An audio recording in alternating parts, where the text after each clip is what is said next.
questions or comments from the council? One more, Matt, please. Please. On expenses, we have $27,884 in the budget for the Marshal. I thought we got rid of the Marshal's position. Just half of it. I mean, half of it. He's gone. He doesn't work here anymore. No, we have a half-time marshal right now. He works half-time in the court, and he works half-time as a marshal. His name's Kevin Stuckey, and I believe he's... He just left. Councilman Coady, what we did was, unfortunately, we had to lay off that farmer.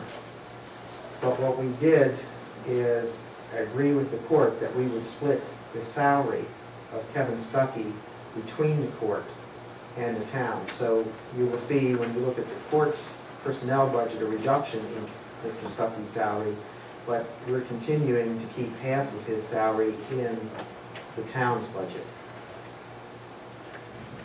Tom, can you explain that? Because I don't understand how we can have a guy working for the town and working for the court, wearing two different hats. All of them work for the town. I understand, but he is working as a court officer, is he not? I believe he is, but he's also working as a marshal, and this is an accounting issue, I think, as I understand it. But I think it's more than an accounting issue. It's a conflict. If he has to go out and arrest somebody and then bring him back to court, isn't there a conflict there? Let me clarify, Mayor, members of council. He has no arresting power. When there are complaints that relate to how somebody maintains their property, typically I'm the enforcement arm as being the zoning administrator. In the past, I appeared in court and dealt with those issues. Those are few and far between. John Pearson dealt with those prior to my tenure with the town. If it's an issue related to building code and somebody violates a stop work order, Mike Tibbet is the one that files the complaint and goes to court during the proceedings associated with that. What the town marshal has historically done is he's a facilitator.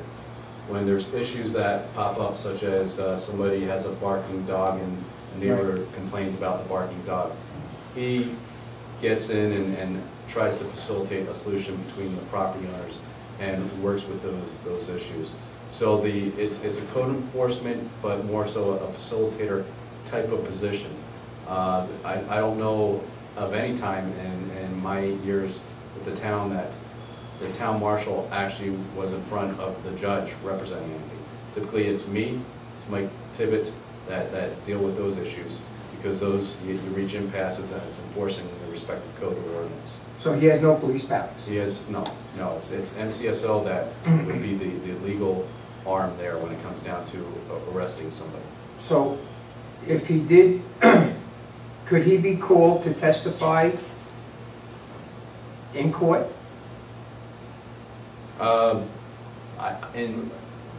In any instance, I'm sure anybody can be called to testify, but I can't think of an instance where he would be called to testify. Well, if you guys don't have a problem with it.